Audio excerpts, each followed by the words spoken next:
Imagine कीजिए एक गरीब किसान का लड़का जो 2 वक्त की रोटी के लिए दिन के 17 घंटे तक काम करता रहता, जो अपनी गरीबी से तंग आकर 4 बार तक घर से भागा और आगे जाकर उसी बच्चे ने दुनिया की तीसरी सबसे बिकने वाली और इंडिया की दूसरी सबसे बिकने वाली कार कंपनी बना डाली।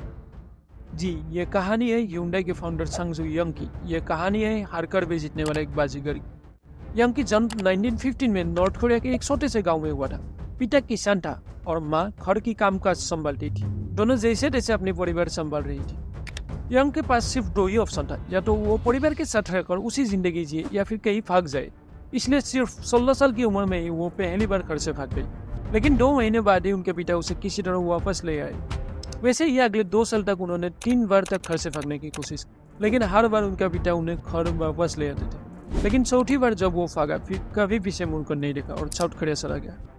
और यही से शुरू होता है उनके असली जर्नी।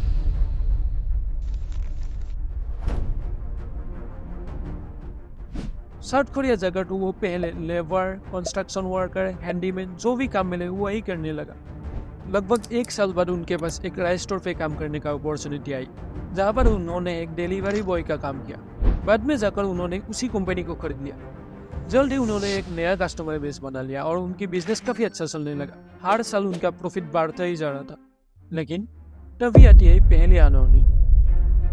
जापानी सरकार ने कोरिया पे उनका राइस रेशनिंग सिस्टम लागू किया ताकि वो राइस को जापान ले जा सके और अपने सोल्जर्स को दे सके। नतीजा ये हुआ कि कोरिया के सारे बिजनेसमैन के साथ ही यंग को भी अपना बिजनेस बंद करना पड़ा। लेकिन यंग संघर्ष से कभी नहीं हारा। हजारों मुश्किलों का सामना किया लेकिन हार नहीं माना। फिर 1940 में उन्होंने एक बैंक लोन लिया और एक ऑटो रिपेयरिंग शॉप खोल लिया, द ए-डो सर्विस गैरेज। लेकिन यंग के पास गाड़ी के बारे में कोई भी नॉलेज नहीं था, इसलिए उन्होंने एक मैकेनिक हायर किया और बिजनेस स्टार्ट किया। वो कम पैसों में बेहतर सर्विस देने लगा, जिसके कारण बहुत जल्द ही उनका बिजनेस ग्रो हुआ और धीरे धीरे यंग और भी लोगों को काम पे रखने लगा। लेकिन तभी आती है एक और अनहोनी। कुछ ही महीने बाद उनके गैरेज पे आग लग गई और पूरी गैरेज के साथ ही कस्टमर्स का गाड़ियाँ भी जल गई। यंग अब खुद को कर्ज से घिरा हुआ और हारता हुआ पा रहा था, लेकिन फिर भी वह हार नहीं माना और फिर से लोन लेकर कार सर्विस सेंटर खोल लिया। लेकिन इस बार किस्मत उनके साथ थी। 2 साल के अंदर ही वह शहर के एक सबसे अच्छा कार रिपेयरिंग सेंटर बन गई। 70 से भी ज़्यादा लोग उनके अंदर काम करने लगे। लेकिन यह दिन भी ज़्यादा साल तक नहीं चला।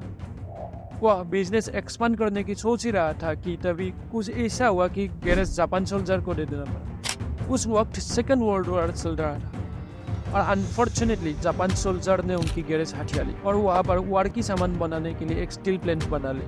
यंग के पास अब कुछ भी नहीं बचा था और वह अपनी गाँव वापस चला गया था। लेकिन फॉर्चुनेटली ऑटो रिपेयरिंग बिजनेस से जो भी पैसा मिला था उन्होंने वह संभल कर रखा था। अब वह अपनी अगली बिजनेस का प्लानिंग करने लगा। लेकिन किसको पता था कि आगे लिए जाने वाला हर एक कदम उनका जिंदगी ही बदल कर रह देगी।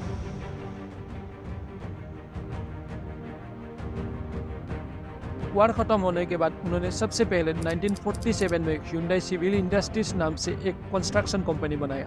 धीरे धीरे ये बिजनेस भी बहुत अच्छा चलने लगा। लेकिन तभी नॉर्थ कोरिया ने साउथ कोरिया पर एक बहुत बड़ा हमला किया। यंग को भी अपना कंपनी छोड़कर भागना पड़ा। फिर से वह सब कुछ खो चुका था।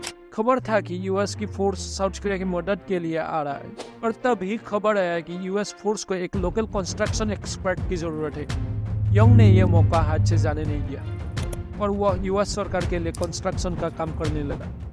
धीरे धीरे सरकार के साथ उनकी करीबी बढ़ती गई और उनको बड़ी बड़ी ब्रिजेस, हाईवे से लेकर हर एक कॉन्ट्रैक्ट मिलने लगा। इन सबसे Hyundai एक साउथ कोरिया का one of the fastest growing company बन चुका था। लेकिन यंग इतने में खुश नहीं था। जल्द ही उन्होंने कंस्ट्रक्शन बिजनेस को इंटरनेशनली एक्सपांड करना शुरू। उस वक्त उन्होंने दुनिया के कुछ सबसे बड़े प्रोजेक्ट में काम करने लगा। हालांकि इस वक्त तक यंग को सरकार से कुछ अलग ट्रीटमेंट मिलने लगा था, जो कि इलीगल है।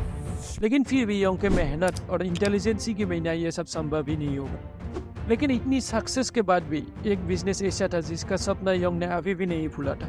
वह और कुछ नहीं, उनका ऑटोमोबाइल इंडस्ट्री बनाने का सपना था। 1960s के वक्त कोरियन गवर्नमेंट ने एक नया पॉलिसी इंट्रोड्यूस किया था कि कोई भी foreign car manufacturing company Korea पे कार नहीं बेच सकता था। सिर्फ लोकल बिजनेसेस के साथ मिलकर ही कार बेच सकते हैं, जिसके कारण यंग को एक बार फिर से मौका मिला Hyundai ऑटोमोबाइल इंडस्ट्री को स्टार्ट करने का। 1967 में उन्होंने फोर्ड के साथ मिलकर एक असेंबली लाइन तैयार किया और कार मैन्युफैक्चरिंग स्टार्ट कर दिया। लगभग 6 महीने बाद ही उनकी पहली कार बनकर तैयार हुआ, द ह्यूंडई कॉर्टिना। ये बिल्कुल फोर्ड की कॉर्टिना जैसा ही था, लेकिन साउथ कोरिया भी ये ज़्यादा बिक नहीं पाया। उस समय कोरिया के सड़कें इतनी अच्छी नहीं थी कि कॉर्टिना जैसे कार चल पाए। ह्यूंडई के लिए यह कुछ रेगिस्तान पर नाव बेचने जैसा हो चुका। कॉर्टिना एक यूजलेस कार बन चुका था। अनफॉर्चुनेटली उसी समय कोरिया पर एक मैसिव फ्लड आते हैं, जिससे उनकी फैक्ट्री पर भी काफ़ी बुरा असर पड़ता है। लोगों ने अफवाह फैलाना शुरू किया कि अब ह्यूंडई बार पर डूबने वाली गाड़ियाँ भी बेचने लगी है, जिससे उनकी कंपनी के रेपुटेशन और सेल्स पर भी काफ़ी बुरा असर पड़ा। कंपनी बैंकक्रप्ट होने के कगार में आ चुकी थी। लेकिन इस बार भी योंग ने हार नहीं माना। अगले कुछ सालों तक जैसे तैसे करके कंपनी चलता रहा। समय के साथ कॉर्टिना का सेल भी बढ़ने लगा। योंग ने कार्स को कोरिया के बाहर भी सेल करने की सोच ही रहा था कि तभी फोर्ड ने ह्यूंडई को कार बाहर बेचने से रोक लिया। एक्चुअली फोर्ड धीरे धीरे कोरियन मार्केट को डोमिनेट करना चाहता था। इन सबसे चलते योंग ने 1974 में फोर्ड के साथ अपना कॉन्ट्रैक्ट तोड़ दिया और खुद से एक नया कार बनाने का फैसला किया। लेकिन उस वक्त उसे खुद भी मालूम नहीं था कि वो आगे जाकर पूरे दुनिया की कार इंडस्ट्री को ही बदल कर रख देने वाली है। फोर्ड के साथ कॉन्ट्रैक्ट तोड़ने के बाद उन्होंने मित्सुबिशी के साथ एक कॉन्ट्रैक्ट कर लिया और उनके इंजन और एक दो पार्ट्स लेके अपना खुद का एक कार डिजाइन कर लिया। जल्द ही उनकी टीम ने अपनी पहली गाड़ी ह्यूंडई पेनी बना ली।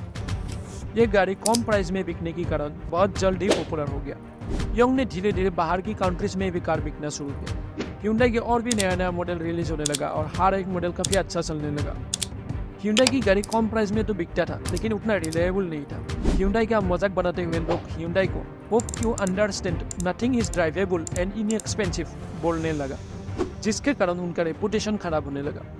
लेकिन इस प्रॉब्लम को भी आने वाले नए मॉडल्स में सोल्व कर लिया गया। उनकी क्वालिटी प्रूफ करने के लिए ह्यूंडई यूएस पर बिकने वाला हर एक कार पर 10 ईयर 100,000 माइल्स पॉलिसी इंट्रोड्यूस किया, जिसके कारण ह्यूंडई 21st सेंचुरी के one of the top car brand बन पाया।